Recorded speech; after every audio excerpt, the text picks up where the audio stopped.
The dust clung to me like a shroud, each step a testament to a journey without end, until the widow offered me shelter. Her ranch, a whisper of hope in the vast, unforgiving expanse, became my fragile haven. But the quiet solace was a fleeting dream, shattered by the arrival of a polished carriage, its wheels grinding a discordant tune into the earth. The man who emerged, stiff and unyielding, carried the weight of a world that cared nothing for kindness or sanctuary. His presence was a cold wind, a harbinger of ruin, and with his visit the very air thickened with an unspoken dread. But the bank manager's visit changed the fate of her ranch forever. The ground beneath us trembled, and a silent scream began to echo across the plains. Subscribe to witness the unraveling. The sun, a relentless eye in the vast, indifferent sky, had baked the land into a brittle, cracked canvas, each horizon stretching endlessly, mocking my weary stride. My boots, worn thin as parchment, had carried me through countless days of parched earth and colder nights, a solitary figure adrift in a world that offered little solace or reprieve. Hope, a fragile ember, had long since flickered to a near-extinguished state within my chest, leaving behind only the hollow ache of an uncertain future. I sought nothing more than a momentary pause, a brief respite from the ceaseless, unforgiving march of time, and the gnawing hunger that had become my constant companion. It was then, a mirage shimmering on the heat-hazed distance, that the ranch appeared, a cluster of weathered wood and faded paint clinging to the land with a stubborn, quiet dignity. A wisp of smoke curled from its chimney, a silent invitation, a beacon in the desolation that had surrounded me for what felt like an eternity. Hesitation warred with desperation, but the promise of shade, of water, of a moment's peace was a siren's call I could no longer resist.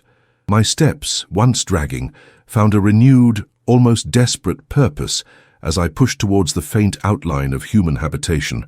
The widow, her face etched with the deep lines of a life lived under the harsh sun, yet possessing eyes that held a surprising, gentle warmth, met me at the threshold. She spoke few words, her voice a soft murmur against the vast silence of the plains, but her offer of shelter was clear, a simple gesture of profound kindness that resonated deeply within my weary soul. The small, spare room she provided became a sanctuary, a haven from the relentless elements and the gnawing loneliness that had shadowed my every step. It was a fragile peace, but a peace nonetheless, cradled in the heart of a stranger's generosity. Days bled into weeks, each one a quiet rhythm of chores and contemplation, the ranch becoming more than just a temporary stop. It was a breath, a pause in the relentless current of my life. I watched the widow move about her land, her movements economical and strong, a testament to a resilience born of solitude and hardship. The ranch, though modest, felt alive, imbued with the spirit of her quiet perseverance, a place where the past lingered in the scent of aged wood and the whisper of the wind through the tall, dry grasses. It was a fragile ecosystem of survival, balanced on the edge of a vast, indifferent world. Yet beneath the surface of this newfound tranquility, an unspoken tension hummed, a subtle tremor in the air that hinted at vulnerabilities unseen. The widow's gaze would sometimes drift to the distant road, a flicker of worry clouding her eyes, a silent acknowledgement of the world beyond her fences.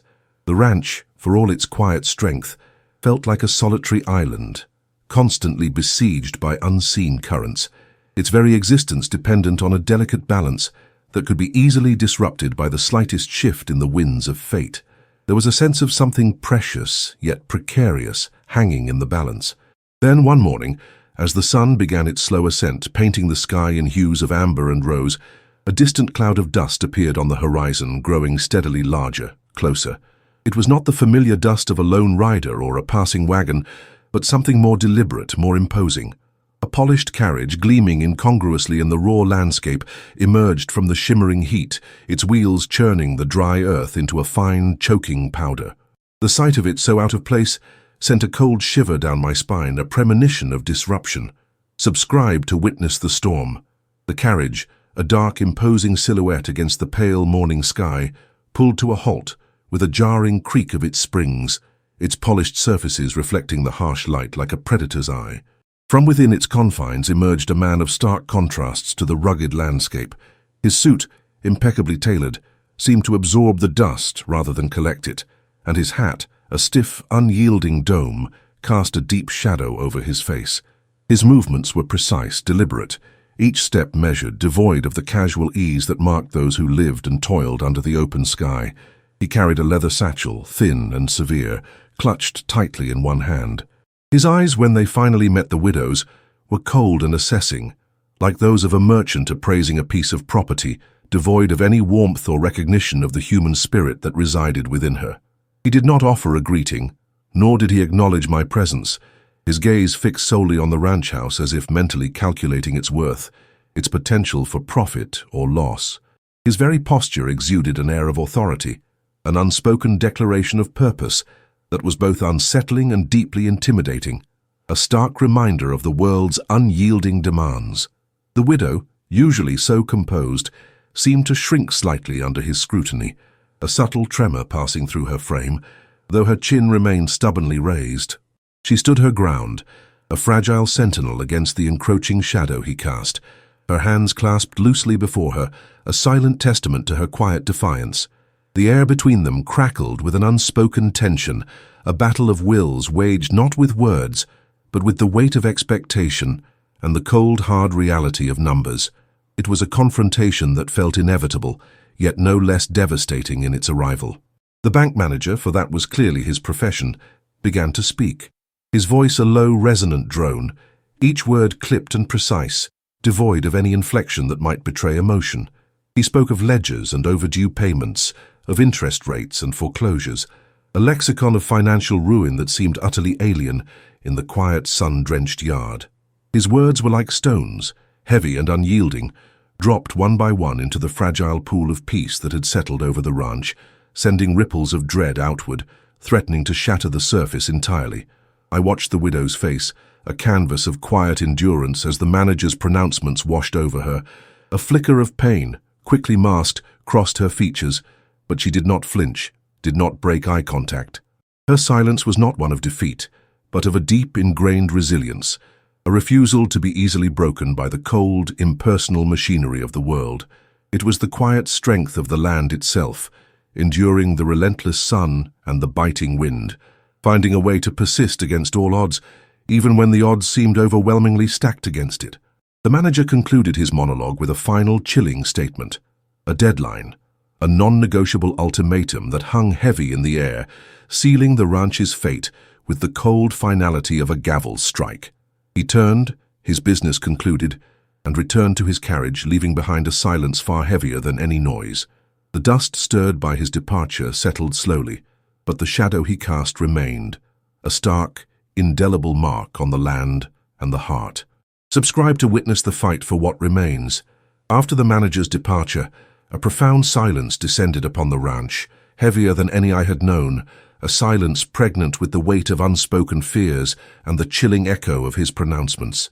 The widow moved with a newfound slowness, her usual purposeful stride replaced by a hesitant shuffle, her gaze lost in the vast expanse of the land that now seemed to mock her with its boundless indifference.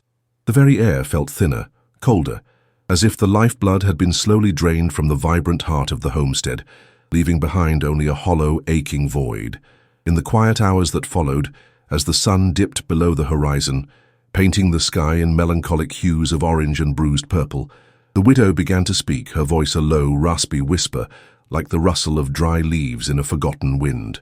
She spoke of the ranch's history, not as a collection of facts, but as a living, breathing entity, a tapestry woven with generations of sweat and dreams, of triumphs and heartbreaks. Each fence post, each weathered plank of wood, held a story, a memory of hands that had built and nurtured this place, a legacy now threatened by the cold calculus of a distant ledger.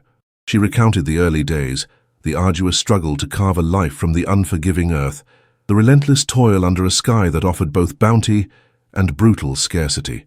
Her late husband, a man whose presence still seemed to linger in the quiet corners of the house, had poured his very soul into this land, his dreams intertwined with its dusty soil. Their shared vision, a testament to their unwavering hope, had transformed a barren stretch of wilderness into a home, a sanctuary, a place where their lives had unfolded with a quiet, enduring dignity. The ranch was more than just property, it was the embodiment of their shared past, the repository of their memories, the very ground beneath their feet, imbued with the echoes of laughter and tears. It was the legacy of a life lived with purpose, a testament to the enduring human spirit that sought to tame the wild and build something lasting. To lose it would be to sever a vital cord, to erase not just a physical structure, but the very essence of who she was, a profound betrayal of all that had come before, a silent scream against the injustice of it all. Her words painted a vivid picture of the struggles she had faced since her husband's passing, the relentless burden of maintaining the ranch alone, the constant battle against the elements, against dwindling resources, against the crushing weight of solitude. Each season brought new challenges, new anxieties, yet she had persevered, her spirit unyielding, driven by an unbreakable bond to the land and the memories it held. Her quiet strength, once a source of admiration, now felt like a fragile shield against an overwhelming unseen force. The weight of her story settled upon me, a heavy cloak of shared sorrow, and I understood, with a profound clarity, the true depth of what was at stake. This was not merely a financial transaction, it was the potential erasure of a life, a legacy, a quiet testament to human resilience. The bank manager's visit had not just changed the fate of her ranch, it had threatened to extinguish the very flame of her existence, leaving behind only the cold ashes of a dream. Subscribe to witness the desperate struggle. The days that followed the bank manager's visit were steeped in a heavy, suffocating silence, broken only by the mournful creak of the wind through the eaves and the distant, lonely cry of a hawk circling high above. The widow moved through her routines with a somber determination, her eyes holding a distant, haunted look, as if already seeing the empty spaces where her life had once been. The ranch, once a place of quiet industry, now felt like a stage set for a tragedy, each moment ticking closer to an inevitable, heartbreaking curtain call. The manager's demands, relayed in his cold, precise tone, had been clear and unyielding, a substantial sum, far beyond the widow's means, to be paid within a brutally short time frame, or the ranch, her home, her legacy, would be seized. There was no room for negotiation, no allowance for hardship, no recognition of the human cost embedded in the cold figures. It was the unfeeling hand of progress, or perhaps simply the relentless march of debt, crushing all in its path with an impersonal, brutal efficiency that left no room for sentiment.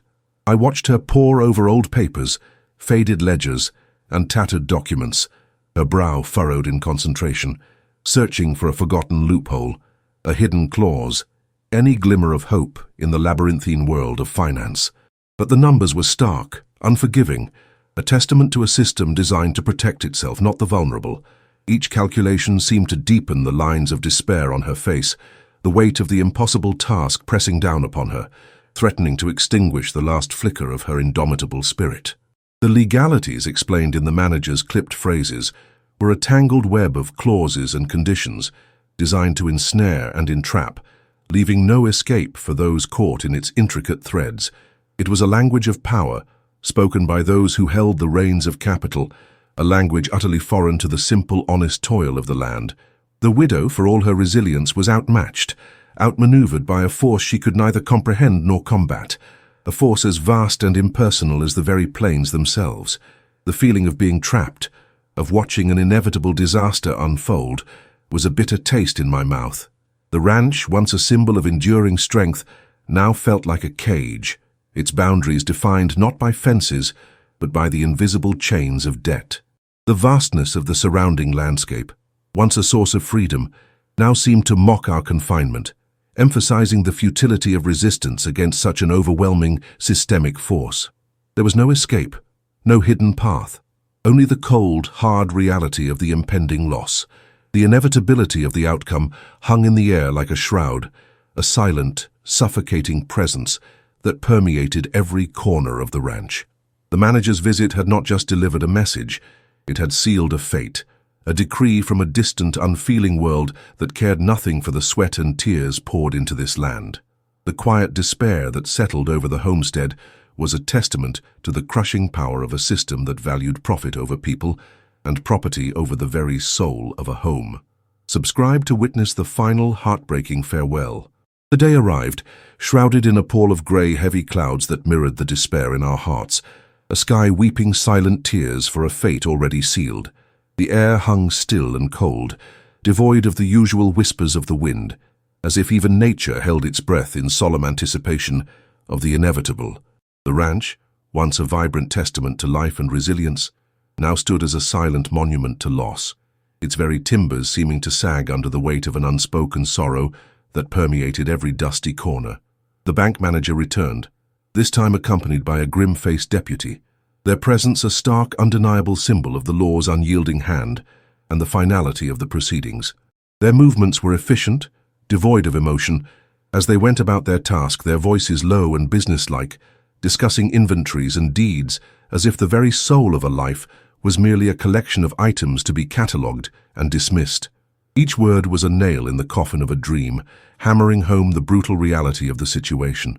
The widow stood by the porch, her shoulders stooped, her gaze fixed on the distant horizon, a silent sentinel witnessing the dismantling of her world. There were no tears, no dramatic outbursts, only a profound, quiet despair that seemed to emanate from her very being, a sorrow too deep for words. Her hands, once strong and capable, now hung limply at her sides, as if all purpose had been drained from them, leaving behind only the empty ache of what was irrevocably lost. I watched helpless as the last vestiges of her life were systematically removed. Each item carried away a piece of her history, a fragment of her soul.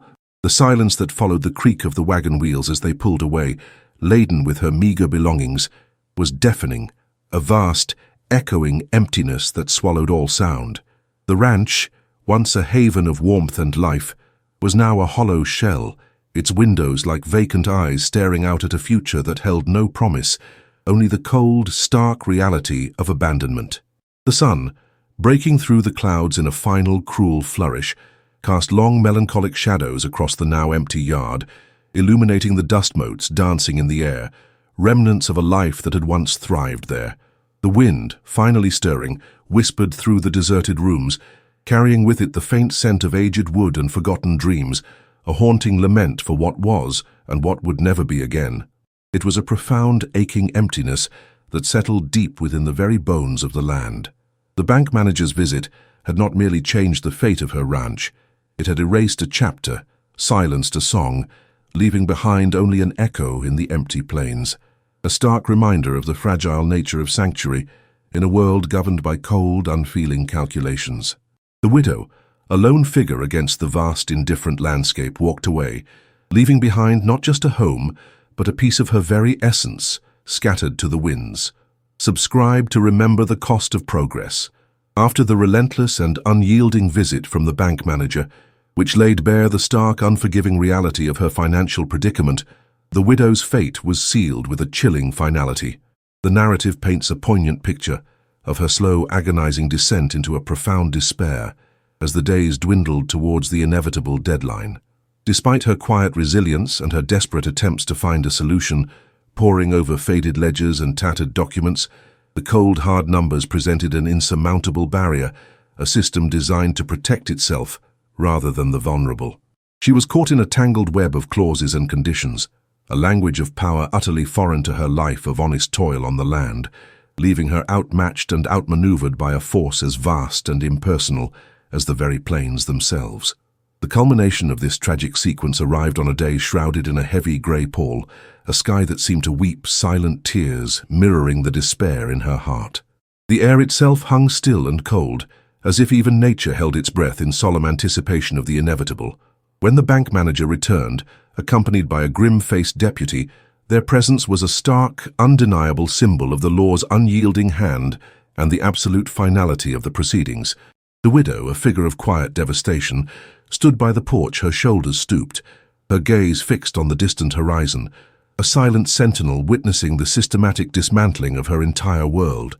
There were no tears, no dramatic outbursts, only a profound, quiet despair that seemed to emanate from her very being, a sorrow too deep for any words to articulate. Her hands, once strong and capable from years of tending to the ranch, now hung limply at her sides, as if all purpose had been drained from them, leaving behind only the empty ache of what was irrevocably lost. She watched, helpless and heartbroken, as the last vestiges of her life were meticulously removed. Each item carried away a piece of her history, a fragment of her very soul. The silence that followed the mournful creak of the wagon wheels as they pulled away, laden with her meager belongings, was deafening, a vast, echoing emptiness that swallowed all sound. The ranch, once a vibrant testament to life and resilience, a haven of warmth and shared dreams, was now reduced to a hollow shell, its windows like vacant eyes staring out at a future that held no promise, only the cold, stark reality of abandonment. The sun, breaking through the clouds in a final, cruel flourish, cast long, melancholic shadows across the now empty yard, illuminating the dust motes dancing in the air, the ghostly remnants of a life that had once thrived there. The wind, finally stirring, whispered through the deserted rooms, carrying with it the faint scent of aged wood and forgotten dreams, a haunting lament for what was and what would never be again. In the end, the widow, a lone figure against the vast, indifferent landscape, simply walked away, leaving behind not just a home, but a piece of her very essence scattered to the winds, a poignant echo in the empty plains.